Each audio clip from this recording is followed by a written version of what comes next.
ರಾಂಪುರ ಶಾಲೆಯ ಮಕ್ಕಳನ್ನು ಆಕಾಶದಲ್ಲಿ ಹಾರಾಡಿಸಿದ ಶ್ರೀಮತಿ ಸ್ವಪ್ನ ಶಿವರಾಜ್ ಬೊಮ್ಮನಾಳ್, ಸಮಾಜ ಸೇವಕರು, ರಾಂಪುರ. ಕಾರ್ಯನಿರತ ಪತ್ರಕರ್ತರ ಧ್ವನಿ ಕನ್ನಡ ದಿನಪತ್ರಿಕೆಯ ತಂಡ ರಾಂಪುರ ಹಿರಿಯ ಪ್ರಾಥಮಿಕ ಶಾಲೆಗೆ ಭೇಟಿ ನೀಡಿದಾಗ ಶಾಲೆಯ ಮುಖ್ಯೋಪಾಧ್ಯಾಯರಾದ ಶ್ರೀಮತಿ ಅನಸೂಯಮ್ಮ ಅವರು ತಿಳಿಸಿದ್ದು ಇಷ್ಟು. ಇಂದಿನ ದಿನಮಾನಗಳಲ್ಲಿ ಬಡತನ, ಹಸಿವು ತಾಳಲಾರದೆ ಎಷ್ಟೋ ಜನ ತಮ್ಮ ಬದುಕಿಗಾಗಿ ದುಡಿಯಲು ದೊಡ್ಡ ದೊಡ್ಡ ಪಟ್ಟಣಗಳಿಗೆ ಹರಿಸಿ ಹೋಗುತ್ತಾರೆ.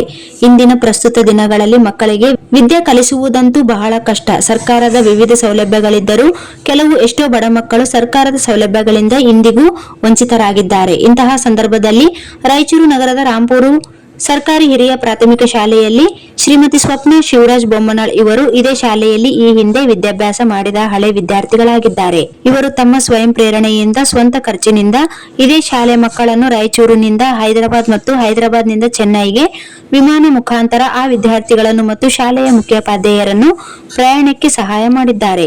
ಆ ಪ್ರಯಾಣದಿಂದ ಇಲ್ಲಿನ ಮಕ್ಕಳಿಗೆ ಹೊಸ ಚೈತನ್ಯ ಮತ್ತು ಅಲ್ಲಿನ ವಾತಾವರಣದಿಂದ ಮಕ್ಕಳು ಬಹಳ ಸಂತೋಷ ಹರಿಸಿದ್ದಾರೆ.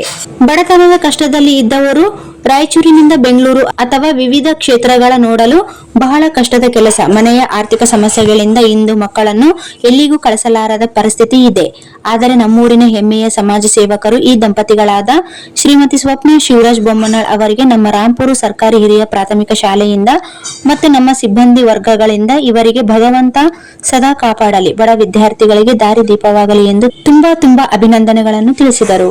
ಕೆಲವೊಂದು ಕೆಲಸದ ನಿಮಿತ್ತದ ಮೇಲೆ ಸಾಯಿ ಮಂದಿರಕ್ಕೆ ಭೇಟಿ ಕೊಟ್ಟಾಗ ಶಿವರಾಜ್ ಅವರು ಮತ್ತು ಅನಂತಕುಮಾರ್ ಅವರು ಭೇಟಿ ನೀಡಿದರು. ಅವರು ಭೇಟಿಯಾಗಿ ಸಾಹೇಬ್ರೆ, ನಮ್ಮ ಶಾಲೆಯಲ್ಲಿ ನಮ್ಮ ರಾಂಪುರ ಸರ್ಕಾರಿ ಶಾಲೆಯ ಮುಖ್ಯೋಪಾಧ್ಯಾಯರು ನಮ್ಮ ಊರಿನ ಮಕ್ಕಳನ್ನು ವಿಮಾನದಲ್ಲಿ ಕರೆದುಕೊಂಡೋಗಿ ಪ್ರದರ್ಶನ ಮಾಡಿ ಮಕ್ಕಳಿಗೆ ಹೊಸತನವನ್ನು ತೋರಿಸಿದರು. ಸೊ ಅಂಥದ್ರ ಬಗ್ಗೆ ತಾವು ಒಂದು ಸಲ ಭೇಟಿ ಕೊಡಿ ಅಂತ ಅವರು ಕೇಳಿಕೊಂಡಾಗ, ಸರಿ ರೀ, ನಾನು ಬರ್ತೀನಿ, ಭೇಟಿ ಕೊಡ್ತೀನಿ, ಒಳ್ಳೆಯ ಒಂದು ಅದ್ಭುತ ಸಾಧನೆ ಅಂತ ಅವ್ರಿಗೆ ತಿಳಿಸಿದ ನಂತರ ಇವತ್ತು ದಿನದಲ್ಲಿ ಶಾಲಾ ನೌಕರರು ವಿವಿಧ ಸಮಸ್ಯೆಗಳಿಂದ, ವಿವಿಧ ಒತ್ತಡಗಳಿಂದ ಟೆನ್ಷನ್ನಲ್ಲಿರ್ತಾರೆ. ಅಂಥ ಸಂದರ್ಭದಲ್ಲಿ ತಾವು ಒಂದು ಮುಖ್ಯೋಪಾಧ್ಯಾಯರಾಗಿ ಎಲ್ಲ ಜವಾಬ್ದಾರಿ ಇಟ್ಟುಕೊಂಡು ಶಾಲಾ ಮಕ್ಕಳನ್ನ ಒಂದು ವಿಮಾನದಲ್ಲಿ ಪ್ರಯಾಣ ಬೆಳೆಸೋದಕ್ಕೆ ನಿಮಗೆ ಧನ್ಯವಾದಗಳು. ತಮಗೆ ಯಾವ ರೀತಿ ಪ್ರೇರಣೆ ಬಂತು, ತಾವು ಯಾವ ರೀತಿ ಉತ್ಸವದಿಂದ ಮಕ್ಕಳನ್ನು ಕರೆದುಕೊಂಡು ಪ್ರವಾಸ ಮಾಡಿದಿರಿ? ಮೊದಲನೇದಾಗಿ ಶಿವರಾಜ್ ರಾಂಪುರ ಅವ್ರಿಗೆ ತುಂಬ ಧನ್ಯವಾದಗಳು. ಇದೆಲ್ಲ ಕ್ರೆಡಿಟ್ ಎಲ್ಲ ಶಿವರಾಜ್ಗೆ ಹೋಗುತ್ತೆ. ಯಾಕಂತಂದರೆ ಬಡ ಮಕ್ಕಳು ಎಲ್ಲಿಗೆ ಹೋಗಂಗಿಲ್ಲ, ಟ್ರೈನು ನೋಡ್ಲಿಕ್ಕಾಗಂಥ ಪರಿಸ್ಥಿತಿ, ಜೀವನದಲ್ಲಿ ಕೆಳಗಿಂದೇ ನೋಡುವಂತಹ ಒಂದು ವಿಮಾನ ಪ್ರಯಾಣವನ್ನು ಖರ್ಚು ವೆಚ್ಚ ಎಲ್ಲ ನಾನೇ ನೋಡ್ಕೊತೀನಿ, ನೀವು ತಯಾರಾಗ್ರಿ ಅಂತ ಹೇಳಿದರು. ಅದು ಒಂದು ಭಾಗ್ಯ ಮಕ್ಕಳಿಗೆ. ಆ ಭಾಗ್ಯವನ್ನು ನಮ್ಮ ಒಂದು ಪರ್ಸ್ನಲ್ ಕೆಲಸಗಳಿಂದ, ಒತ್ತಡದಿಂದ ಅದನ್ನು ಬೇಡ ಅಂತ ಅನ್ನಲಿಕ್ಕೆ ನನಗೂ ಮನಸ್ಸು ಒಪ್ಪಲಿಲ್ಲ. ಯಾಕಂದರೆ ಬಡ ಮಕ್ಕಳು ಜೀವನದಲ್ಲಿ ಎಲ್ಲಿ ಹೋಗಬೇಕಾದ್ರೂ ಅವ್ರಿಗೊಂದೊಂದು ಸಮಸ್ಯೆ ಇರ್ತದೆ, ಅದು ಮನೆಯಲ್ಲಿ ಒಂದು ಸಮಸ್ಯೆ ಇರ್ತದೆ. ನಮಗೆ ನೂರಾರು ಒತ್ತಡಗಳು ಇರ್ತವೆ.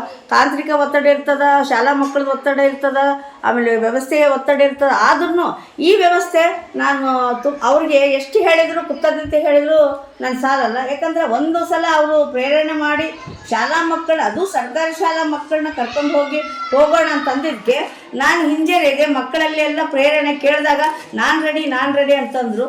ಅದರಲ್ಲಿಂದ ನನಗೆ ಭಾಳ ಸಂತೋಷವಾಗಿ ಅವ್ರಿಗೆ ನಾನು ಕೃತಜ್ಞತೆ ಕೇಳ್ತೀನಿ ಅಂತ ನಾನು ಹೇಳ್ತೀನಿ. ಆಮೇಲೆ ಹೋಗೋ ಸಂದರ್ಭದಲ್ಲಿ ತಾವು ಟಿಕೆಟ್ಸ್ಗಳು ಯಾವ ರೀತಿ ಬುಕ್ ಮಾಡಿದ್ರಮ್ಮ? ಯಾವ ರೀತಿ ತಾವು ಡಾಕ್ಯುಮೆಂಟ್ಸ್ ತಯಾರು ಮಾಡಿದ್ರಿ? ಮೊದಲನೇದಾಗಿ ಟಿಕೆಟ್ಸ್, ಆಧಾರ್ ಕಾರ್ಡ್ನೆಲ್ಲ ಸಂಗ್ರಹ ಮಾಡಿದ್ವಿ. ಯಾರು ಮಕ್ಕಳು ಹೋಗ್ತಾರಂತ ಒಂದು ಲಿಸ್ಟ್ ಮಾಡಿದ್ವಿ. ತಂದೆ ತಾಯಿಗಳಿಂದ ಒಪ್ಪಿಗೆ ಪತ್ರ ತೊಗೊಂಡ್ವಿ. ಒಪ್ಪಿಗೆ ಪತ್ರ ತೊಗೊಂಡು ಆಧಾರ್ ಕಾರ್ಡ್ಗಳನ್ನೆಲ್ಲ ಸಂಗ್ರಹಿಸಿ, ಒಪ್ಪಿಗೆ ಪತ್ರಗಳನ್ನೆಲ್ಲ ಸಂಗ್ರಹಿಸಿ, ಮೇಲಧಿಕಾರಿಗಳಿಂದ ಪರ್ಮಿಷನ್ ತೊಗೊಂಡು ತದನಂತರ ಟಿಕೆಟ್ಗಳನ್ನೆಲ್ಲ ಮಾಡಿದರು. ಟಿಕೆಟ್ ಎಲ್ಲ ಇವಾಗ ಖರ್ಚು ವೆಚ್ಚ ಅವ್ರದ್ದೇ ಆಗಿಂದ, ಟಿಕೆಟ್ ಮಾಡಿಸೋದೆಲ್ಲ ಅವ್ರದ್ದೇ ಜವಾಬ್ದಾರಿ ಆಗಿತ್ತು. ನಂದು ಯಾವುದೂ ಅದರಲ್ಲಿ ಇದು ಇಲ್ಲ. ಆ ವೆಚ್ಚ ಎಷ್ಟಾಯಿತು, ಖರ್ಚು ಎಷ್ಟಾಯಿತು, ಟಿಕೆಟಿನ ವೆಚ್ಚ ಆಯ್ತು ಅಂದರೆ ಏನೂ ಗೊತ್ತಿಲ್ಲ ರೀ ನನಗೆ. ಹಂಗಾಗಿ ನನಗೆ ಎಲ್ಲ ಒಂದು ವ್ಯವಸ್ಥೆ ಮಾಡಿ ಕೊಟ್ಟಿದ ಮೇಲೆ ಅವ್ರು ಏನು ಮಾಡಿದ್ರು, ನಮ್ಮನ್ನು ಕರ್ಕೊಂಡು ಹೋಗಲಿಕ್ಕೆ ಪ್ರೇರಣೆಯಾಗಿ ನಮ್ಗೆ ಉತ್ಸಾಹಕ್ಕೆ ಕಾರಣದ. ಶಿವರಾಜ್ ಸಾಬ್ರಿಗೆ, ದಂಪತಿಗಳಿಗೆ ನನ್ನ ನಮಸ್ಕಾರಗಳು. ಶಿವರಾಜ್ ಸರ್, ತಾವು ಈ ಒಂದು ತಮ್ಮೂರಿನ ಒಂದು ಸರ್ಕಾರಿ ಶಾಲಾ ಮಕ್ಕಳಿಗೆ ವಿಮಾನದಲ್ಲಿ ಕಳಿಸಲು ನಿಮ್ಮ ದಂಪತಿಗಳಿಗೆ ನಿಮಗೆ ಯಾವ ರೀತಿ ಪ್ರೇರಣೆ ಬಂತು? ಸರ್, ಮೊದಲನೇದಾಗಿ ನಮಸ್ಕಾರ. ಈ ಒಂದು ಮಕ್ಕಳನ್ನು ನಾವು ವಿಮಾನದಲ್ಲಿ ಕರ್ಕೊಂಡು ಹೋಗಬೇಕು ಅಂತ ಅನ್ನೋದು ಶಿವರಾಜ್ ಅವರ ಒಂದು ಕನಸಾಗಿತ್ತು. ಯಾಕಂತಂದರೆ ಇದೇ ಶಾಲೆಯಲ್ಲಿ ಅವರು ಓದಿರುವಂಥದ್ದು ಮತ್ತು ನಾನು ಕೂಡ ಇದೇ ಶಾಲೆಯಲ್ಲಿ ಓದಿರೋದು.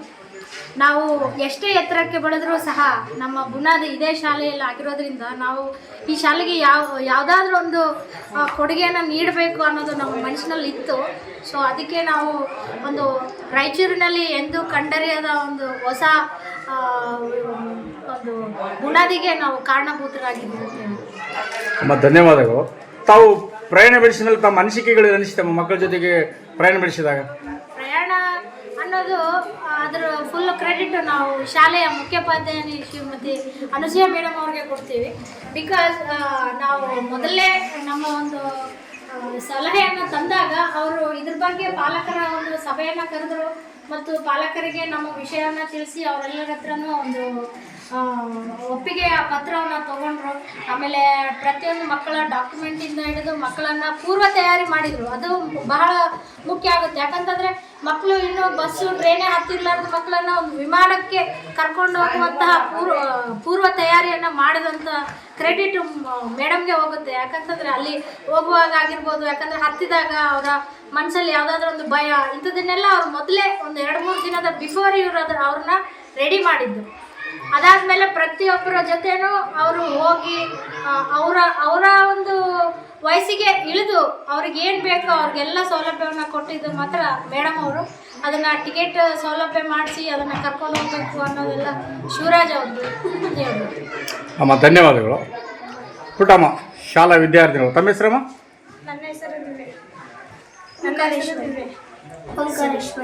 ಎಷ್ಟನೇ ಕ್ಲಾಸ್ ಓದ್ತೀರಿ ಅಮ್ಮ? ನಾನು 7. ನೀನಮ್ಮ? ಅಮ್ಮ ನೀವು ಫಸ್ಟ್ ಟೈಮ್ ವಿಮಾನ ಹತ್ತಿದ್ದು ಎಲ್ಲಿಂದ ಹೋದ್ರಿ? ಇಲ್ಲಿಂದ ಹೈದರಾಬಾದಲ್ಲಿ ನಿಂದಿರಿಸಿ ಊಟ ಮಾಡಿದ್ವಿ. ನಾಷ್ಟ ಉಪ್ಪಿಟ್ಟು ಮಾಡಿ ಏರ್ಪೋರ್ಟ್ಗೆ ಹೋದ್ವಿ. ಏರ್ಪೋರ್ಟಿಗೆ ಹೋಗಿ ಅಲ್ಲಿ ಎಲ್ಲ ಟಿಕೆಟ್ ಎಲ್ಲ ಚೆಕ್ ಮಾಡಿದ್ರು, ಬ್ಯಾಗ್ ಎಲ್ಲ ಚೆಕ್ ಮಾಡಿದ್ರು.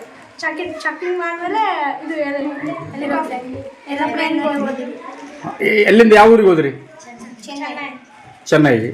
ಚೆನ್ನೈಗೆ ಎಷ್ಟು ಗಂಟೆ ಟೈಮಿಂಗ್ ಇತ್ತು ಅಂದಾಜು? 2 ತಾಸು. 2 ತಾಸು.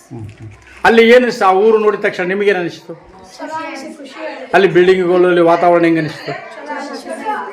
ನಿಮ್ಮ ಹೆಸರೇನಮ್ಮ? ಹಾಂ,